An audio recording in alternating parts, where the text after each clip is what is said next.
Let me get situated here. All right, no worries. Whenever you're ready. Okay.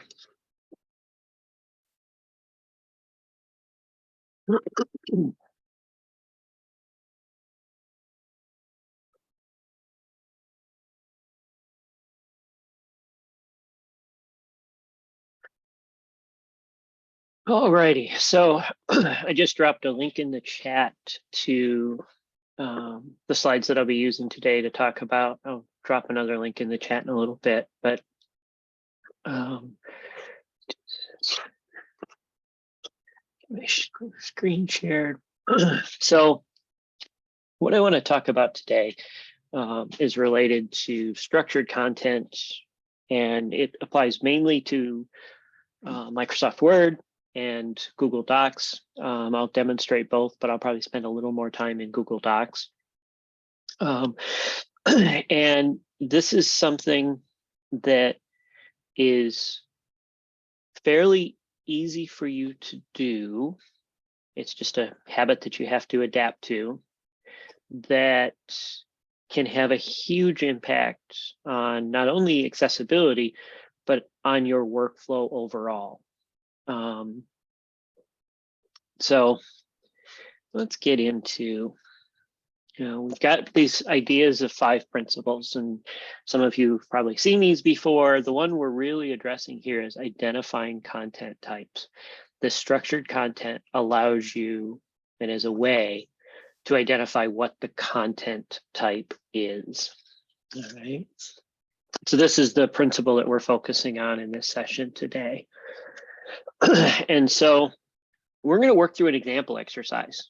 And I'm going to show you a couple slides related to it first, and then I'll post a Google Doc link so that everybody can make a copy of the file and attempt it themselves, and as we kind of walk through the aspects of it.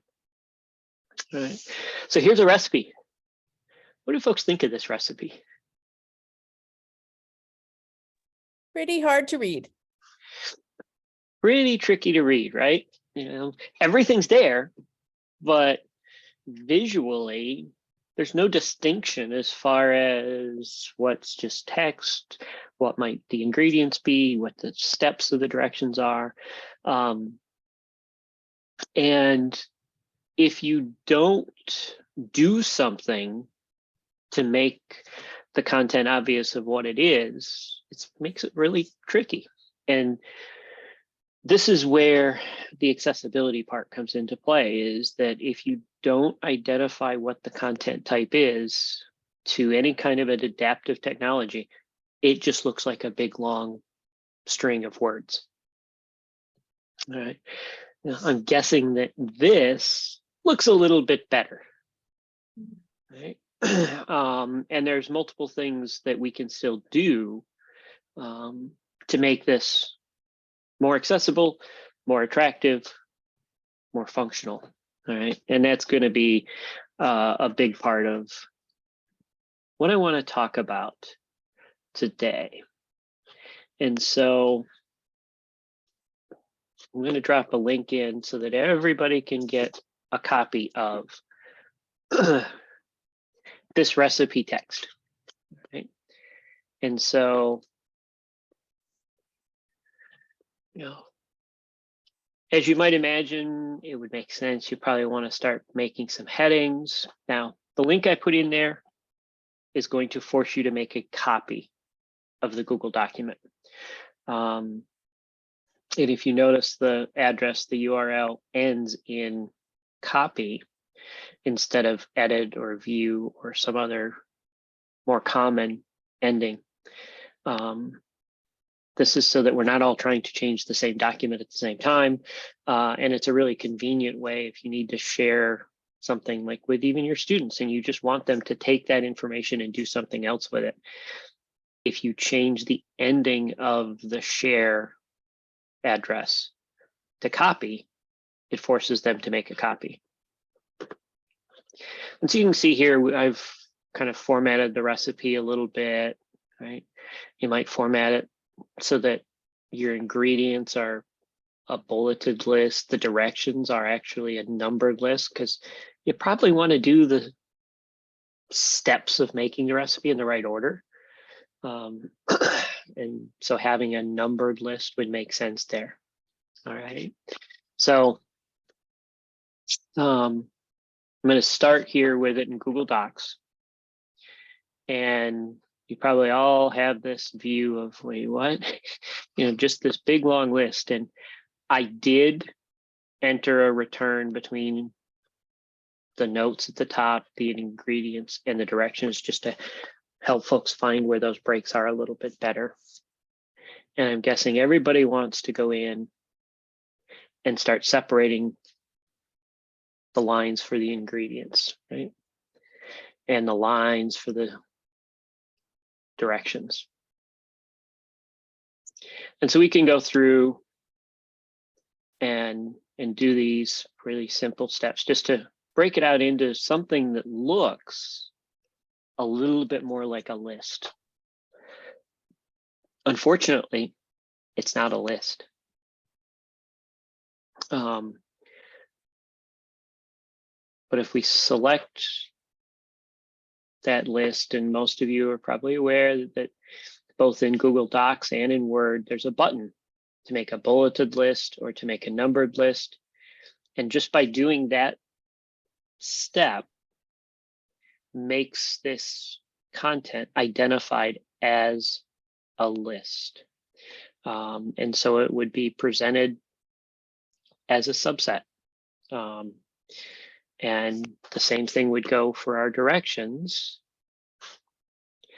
But because we talked about that there are directions probably need to be done in a particular order, we'll make it a numbered list because it has an order that's important.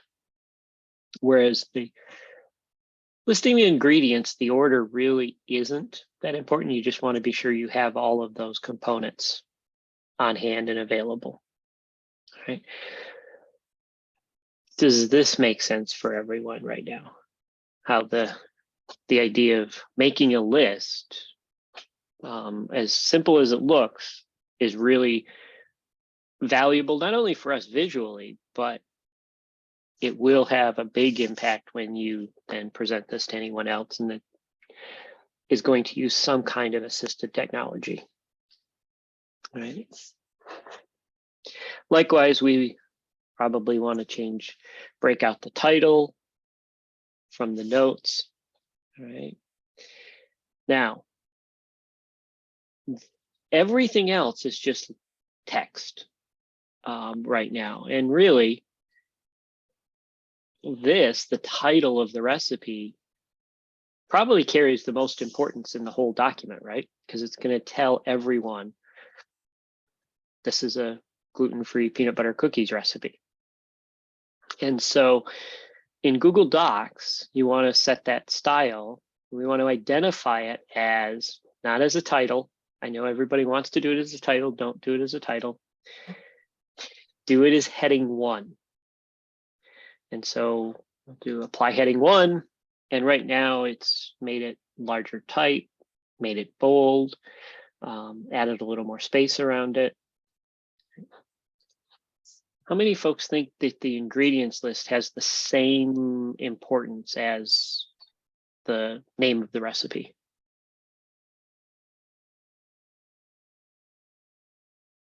Okay, I'm taking no responses. No, probably not. Some maybe yes. Okay. In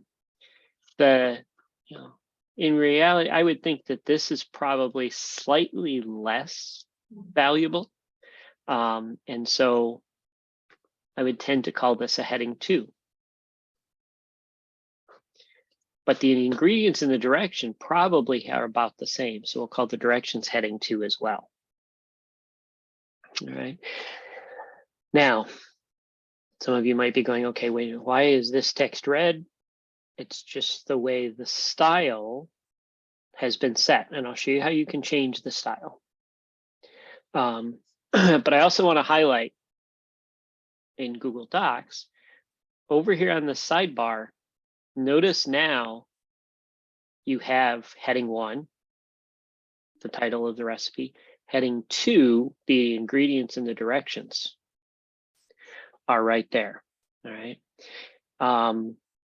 And so one of the ways that you can think about these headings is kind of just like an outline. It's breaking down the content in your document in some levels of importance. All right. Does it make sense to folks of how we do that here in Google Docs? All right. In Word, I need to get the recipe text. So in Word, your styles are up here in this window. And you'll either have styles pane like this if you're on a Mac, or there might be a little box in this lower right corner in this area that you can click on and bring up. And this view is a little easier to work with than just the little bar at the top. And you might have options, or on the Mac, it's a list here. I'm going to just say the styles that are in use. So it'll make it a lot smaller. So what do you notice about the list of styles that are in use in this document?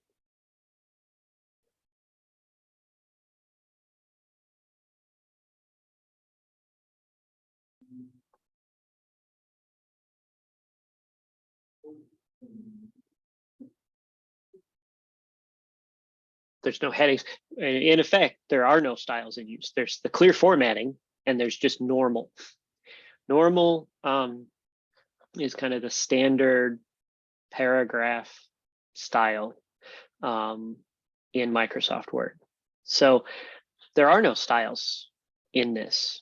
And so really, even though all this formatting is here, there is no styles applied. So I just clicked on clear formatting. And so now, if we click on all, it becomes a huge list. I'm just going to click recommended. And notice we see heading 1, heading 2, heading 3. So I'm going to make our title heading 1 again. I'll make our ingredients heading 2. I'll make our directions heading 2. We can select our lists, and in Word, there's my unordered or bulleted list. And right next to it is my numbered list. All right. So again, now we have a document that looks very similar to the one we've created before. All right. So what this does is gives you visual appeal because of what the style is. It gives you visual recognition, but it identifies the content for any assistive technology. But let's say you want to change the style. Well, there's 2 ways that you can change this. We can select this and say, well, I really want that text to be a different color, green, let's say. All right. And I want this to be that same green. So I've changed it here manually. You want to be careful changing them all manually because it makes your life harder later. You can do the first one. And in Word, I'm going to go over here. I'm going to click the little drop down arrow by heading 2. And I'm going to tell it to update to match style. And when I click this, I want everybody to keep an eye on directions in the document. And notice directions now is also green because it has the heading 2 style applied. And so this means that anytime we adjust, and you can adjust right here, modify the style, anything we change in the style about the text or the paragraph changes automatically in the document. And so this is a place where styles can save you a huge amount of time when you apply them, because it's easy to go back and make some changes. So this is just normal text. I really don't want it to look like that. I don't like that Calibri. I want to make it Times New Roman. Is that okay? And notice everything changed to Times New Roman, including the things in the list. Okay, so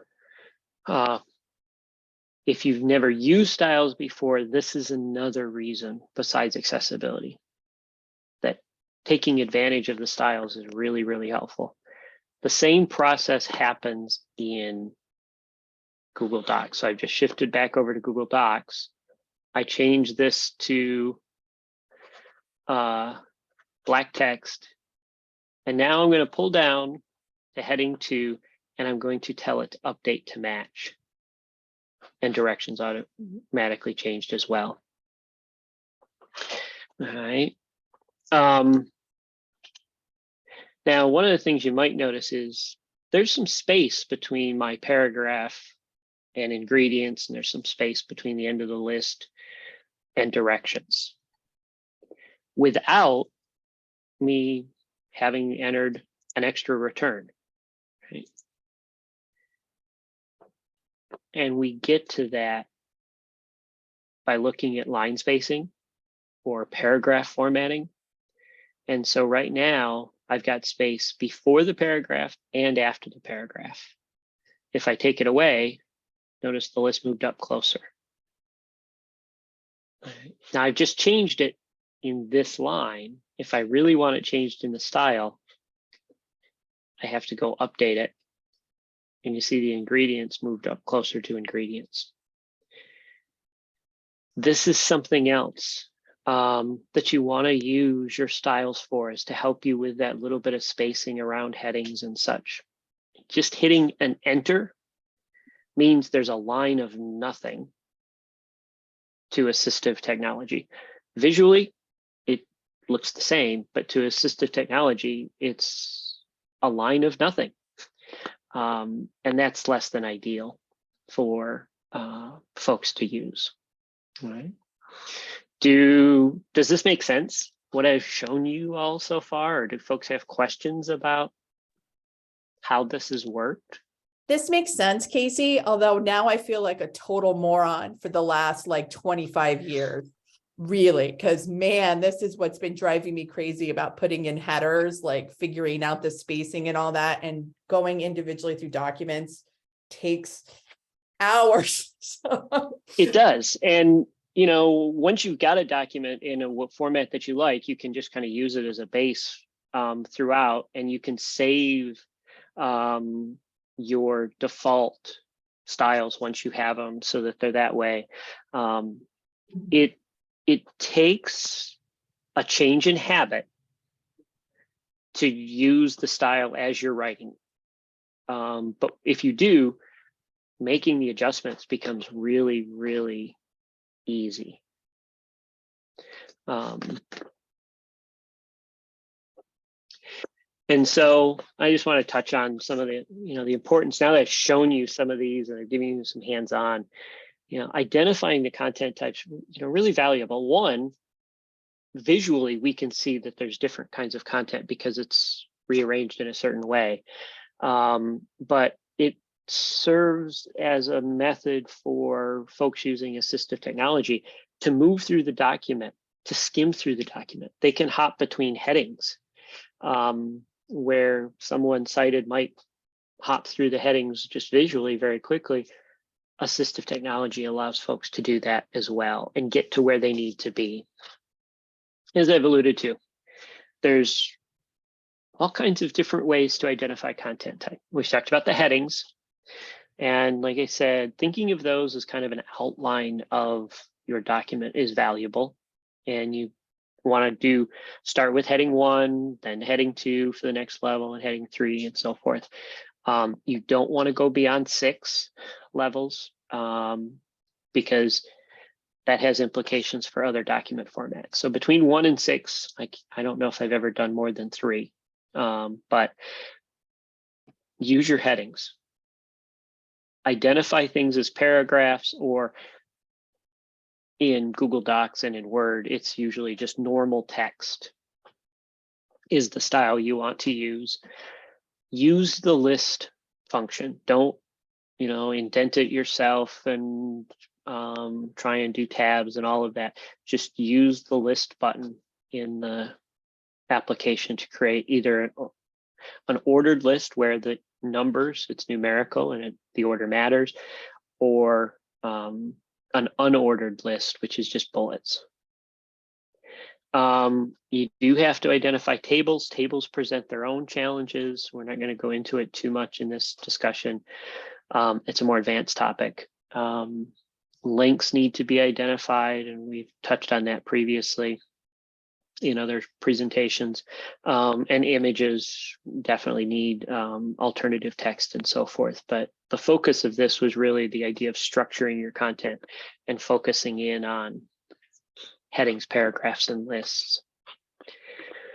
Some broader scheme things to keep in mind is use really clean, readable typefaces for a digital document. Times New Roman is not actually a great typeface. It's okay.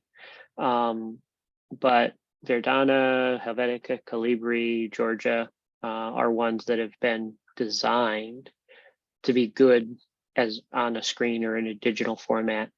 You gotta be careful with color and contrast, and I'm talking about that Friday morning. You be careful with the size. Paragraphs really you kind of want 11, 12 or larger. Heading should be a little bigger than that. As we said, heading 1's the most prominent, and then heading 2, heading 3. The note here, titles only for title pages. Every document has to have a title, and I'll show you that in a moment, but it's not the same for assistive technology, okay? That you think of, oh, this is my syllabus, that's the title. No, don't use it that way, all right? White space is valuable just in terms of giving folks a little bit of a break in terms of visually. And as I said, use the styles to apply all of these things. And as I said, and showed you in Word and in Google Docs, how that works, all right?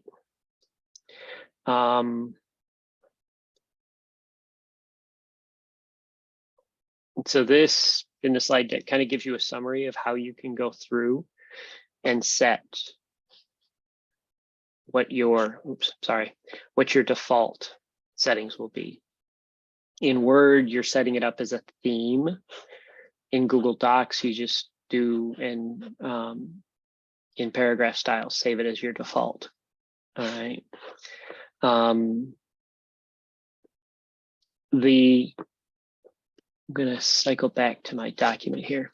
So one of the features that we have here at Oswego now is Grackle, and it's an accessibility checker for Google Docs.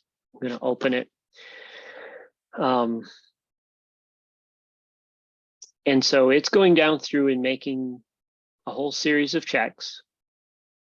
It's running a little slower than I thought. But it always comes up and says that I don't have a document title. Hey, so where do you find that if you're working on a Mac? Grackle? Yeah. Under extensions. So if you're in Google Docs, you're in the recipe, it's okay. No, actually I'm in you're in Word. Yeah. Okay, I'll pop over to that in a second. I wanted to highlight this because in Google Doc, it always comes up and says it doesn't know what the title is. If you just click use the Google doc name as the title, that resolves that issue. My document's short. There's a warning that I should use header and footers. It's 1 page. I don't need headers and footers for the document. All right.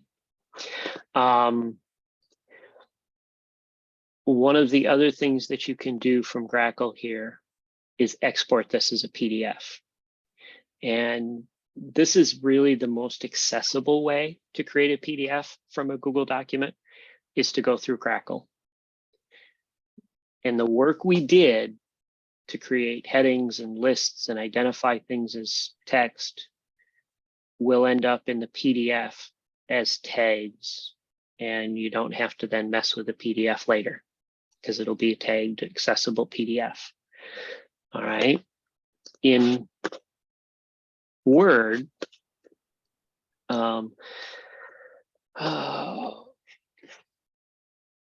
because I don't use Word as nearly as much anymore. I just lost where the accessibility checker was.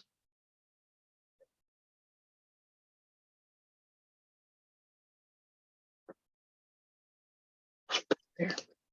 So in Tools, accessibility checker. So it says no accessibility issues found. And so this thinks it's very good, but I can tell you that there's a bit of a flaw with the document right now. And if we do File, Properties,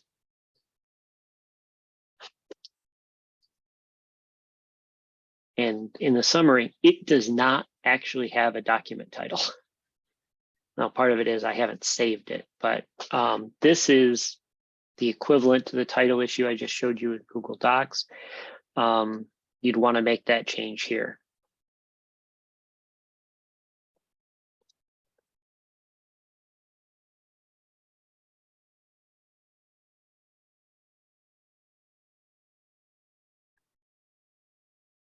If I could actually spell.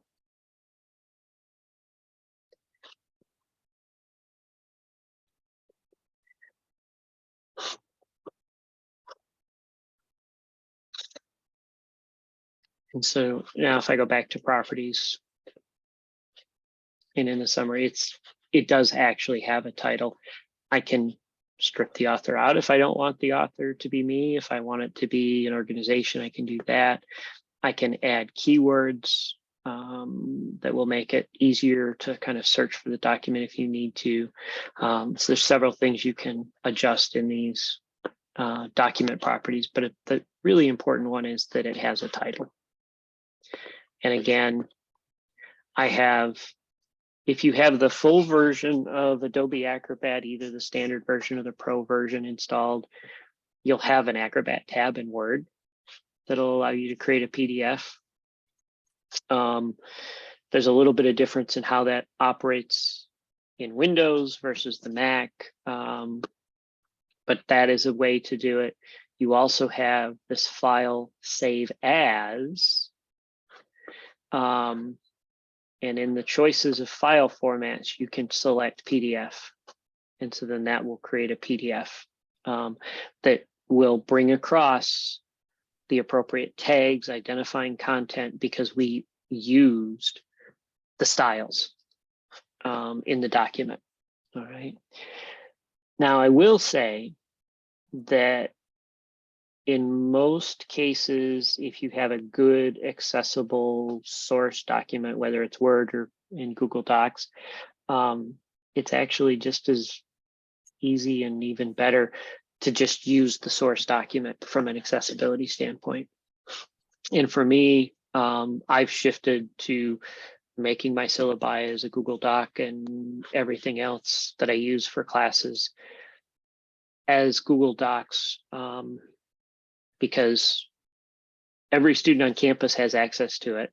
I just have to post a link somewhere in Brightspace or wherever I need to for students to get access to it.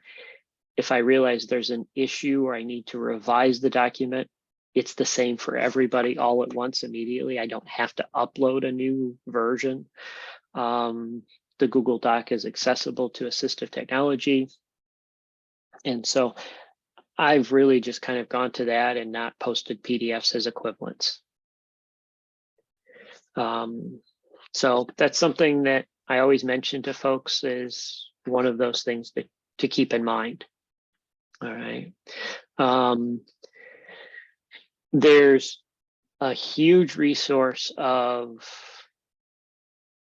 tutorials on accessible documents and things that I've just shown you.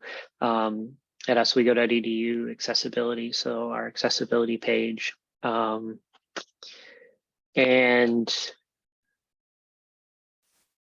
let me just hop over there.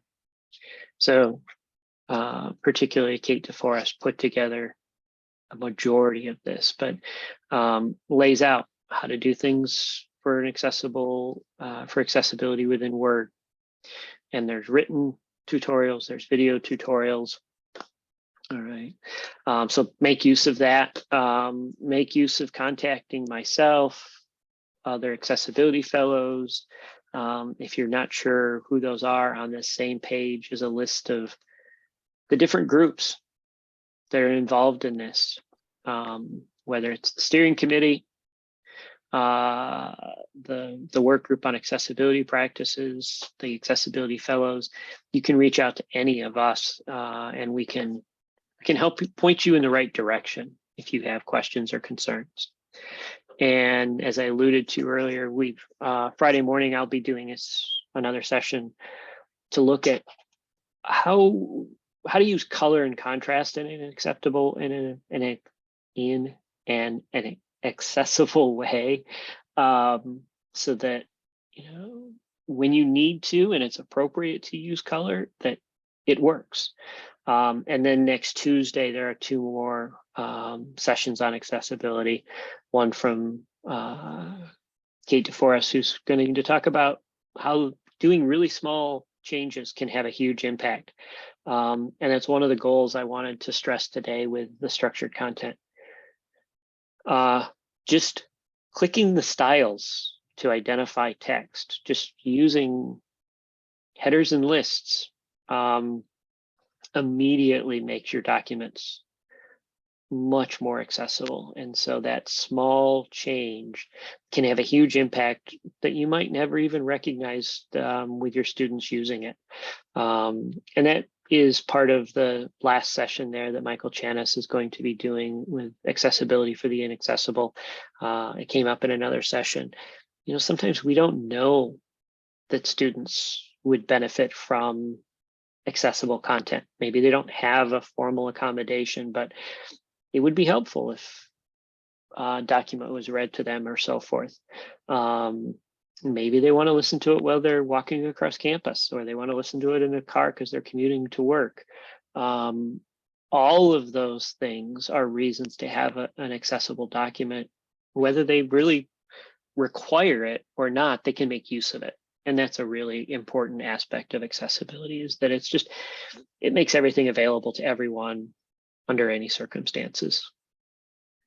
So that's really what I wanted to lay out for structured content today, and give folks a chance to look at and work with. And what I would be very happy to do is to show folks again how I did some of the styling, or more so if you are doing it yourself and you're like, wait, how did you do that? Or how do I do that? And you want to share your screen in to talk about it.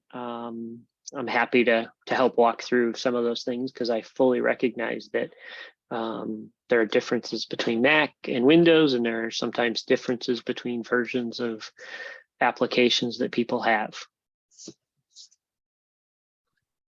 Casey, I am currently working on my syllabus for one of my classes, and I think, put in all the headings, but I did it all individually. I didn't do it in the styles menu. I just hit things.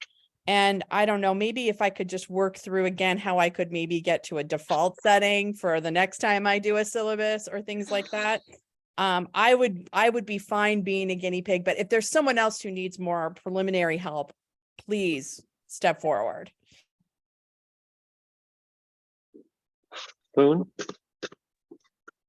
So I have a question about saving Word or docs into PDF.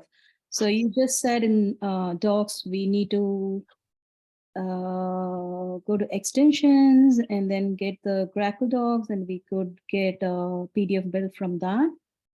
So when we try to either save it, instead of saving it as PDF, you want us to use the Grackle, right?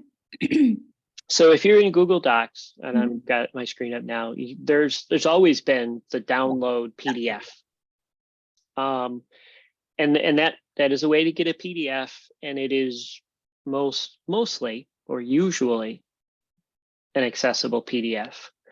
But what we've kind of found and worked through, and I can't give you all the details or specifics because I haven't gone through them myself, but using Grackle means there's a greater opportunity that the PDF output is accessible. And part of it is just the fact that you're doing a check to be sure that your source document is creating something that's accessible. But the way the PDF is created, Grackle does a better job making it accessible than just the Google download. How about in Word? In Word, we are just saving it as PDF, right? So do we need to use the option like save it as accessible PDF? No, in Word, you can do save as and do it as a PDF, and it will. There's not another internal way to do that. Okay. And do we need to run accessibility check in the PDFs, or it will be okay? I would still do a PDF check for accessibility, just to double check it, because there's always a chance that something was missed. And so if you're relying on the PDF as the primary source document, you want to go through and check that PDF to ensure that it's accessible. Thank you.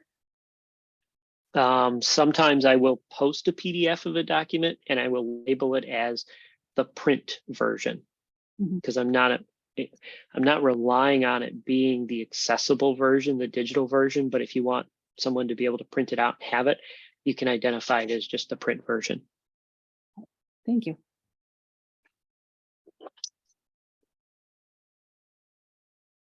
So Eve, I don't know that there's other folks. I don't know if there's anybody, probably nobody in the room.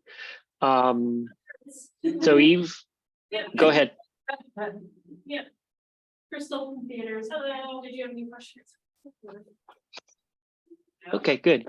All right, so looks like we have Eve's syllabus. Sorry, So, I'm trying to mute myself. Yes, this is no, my that's totally syllabus. fine. And I'm very scared about showing this, as you can see what a document mess it is. But No, totally fine. So if you click on instructor contact info, okay, just that line. okay, Trying. There we go. That's fine. So right now it is heading 2, Yes. but it's also, if you look over there, current style, it says heading 2 plus 14 point and underline. Oh, because that's me not using the style. Like the style of heading 2 in the default was driving me crazy. So I changed it myself. Right. Nope, totally fine. And so one of the things you can do, if you go down in apply a style, you go down to where heading 2 is and click the drop down arrow to the far right and say update to match. Okay. Oh, so that now it's for everybody. Okay. Yep. Awesome. And so that's a way, if you want to adjust it manually in one place, that's totally fine. You just have to go and then update it to match that style. Perfect. The other choice is, so I'm guessing the title, the Social 367 is heading 1. Yes. So if you were really thinking you wanted to change that, the other way is if you go to the list where heading 1 is, over there on the right, and pull the drop down arrow. Okay. And say modify style. Perfect. Okay. And so here's where you can do the text in the lower right corner of this box. You see format. Sorry, left. Yeah, left. Okay. If you click that pull down, you'll be able to change the font, the paragraphs, the text, basically everything. Perfect. Yeah. And so if you wanted space before or after, you could do that in paragraph, so on and so forth. And then when you say okay, everything that's heading 1 will be changed to that. Perfect. Okay. Yeah, because I don't want it to be 24. Like I instantly change that. So all right. Okay. Awesome. Thank you. And then, as I said, you can save, I gotta go back to my slides. You can save that as a default theme. Okay, so how do I do that? Like, Yeah. Just a second, I gotta go back and find it. oh, no worries.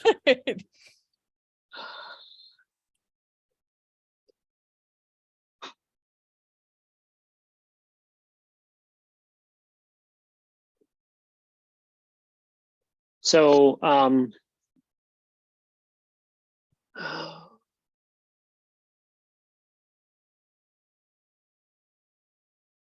Not seem to be, let's see, current styles, new styles. and the other thing you can do if you want to make your list a little easier to see is change your list recommended to in document or in use, I mean. Okay, so where's that? So below the list, there's the list button. Okay, And yes. recommended. Uh-huh. Yep. So you can pick on recommended and change it to styles in use. Perfect. Okay. And so those are the only styles then that are actively being used in the document. And then if I remember correctly, I'm checking on mine.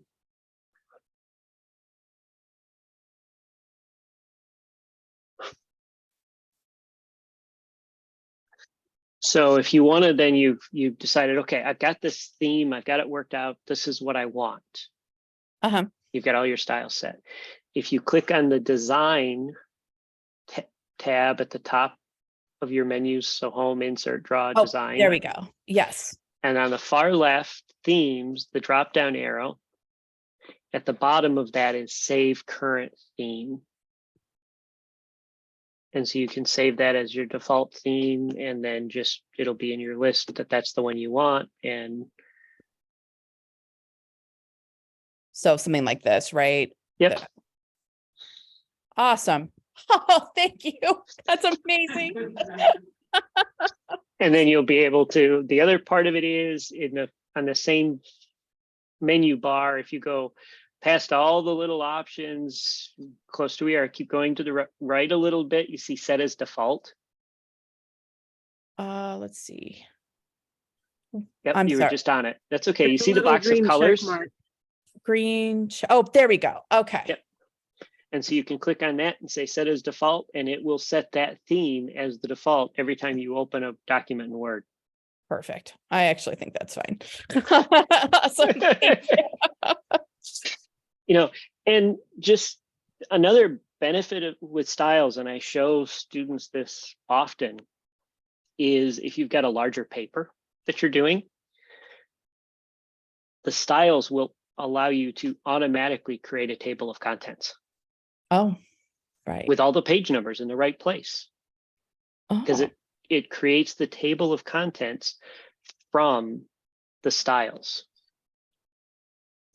very cool. Very cool. Thank you. That is awesome. Like, you've changed my life. I have to say. So, and it's funny because there's a lot of these really little things that, as we say, can have a huge impact and in multiple ways. It's just, we need to be aware of them and use them.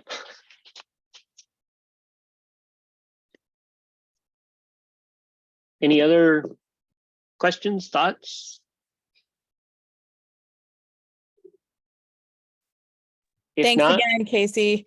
you're welcome. Thank you. Thank you, Casey.